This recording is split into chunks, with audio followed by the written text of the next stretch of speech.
Sang-ayon ng isang political analyst sa pahayag ni Vice President Sara Duterte na walang saysay ang panawagang Marcos resign. Ito ay dahil malabong gagawin mismo ng kasalukuyang Pangulo. Sa kabilang banda, hinimok nito ang pamahalaan na papanagutin ang mga nasa likod ng mga anomaly flood control projects. Narito ang balita ni Jane Cunita. Never ask him to resign. That is a pointless call, Hindi magre-resign yan. Nakita niyo ba yung tatay? Ilang taon yun? 10 years. Ilang years yung senior? 20. 20 years? Oo. That is a pointless call, Tingnan niyo yung DNA niya na ayaw niyan.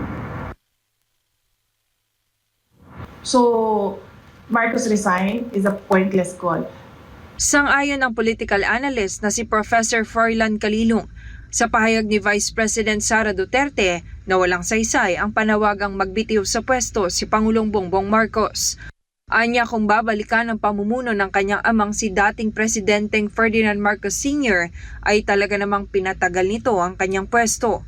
Bukod dyan, isa rin sa nakikitang dahilan ni Calilong kung bakit hindi basta magbibitiw sa pwesto si Bongbong Marcos ay dahil posibleng ulanin ito ng kaso. Dahil unang-una, kapag nangyari ito, I believe it will open a lot of floodgates, na siya ay talagang lalong makasuhan at lalong magkaroon siya ng lalong mawawala yung kanyang immunity from suit, Kasi right now, while he is the president, meron siyang tinatawag na executive immunity, from any suit, whether administrative or criminal or whatever it is, unless of course he will be impeached, So I think resigning is not something that he is going to do, even if ipanawagan pa ito ng ating mga kababayan.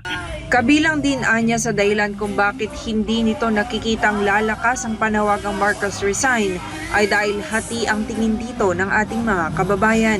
Ito kasing Marcos resign, sa tingin ko hindi talaga siya umaalingaw-ngaw sa lahat ng sektor ng ating lipunan dahil may mga sabihin na natin may mga puwersa na hindi ito pinapanawagan, lalong-lalo na halimbawa yung mga progressives, yung mga liberals, yung mga pinklawan, yung mga dilawan, hindi nila magawang isigaw yung Marcos resign dahil alam nila na kapag bumaba si Marcos, ang mapapalit yung Duterte, So para sa kanila mas matindi yung galit nila sa mga Duterte kesa doon sa pagmamahal nila sa bayan, And I think they will never ask for Marcos to resign. Samantala, imbes na Marcos resign ang ipanawagan sa kasalukuyang gobyerno, mas mainam anyang kalampagin ang pamahalaan sa pagpapanagot sa mga nasa likod ng katiwalian sa maanumalyang flood control projects.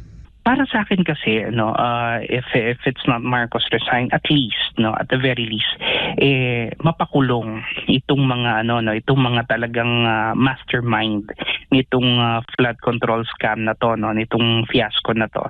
Ito si Jane Cunita, Citizen Correspondent, nag-uulat para sa Diyos at sa Pilipinas nating mahal.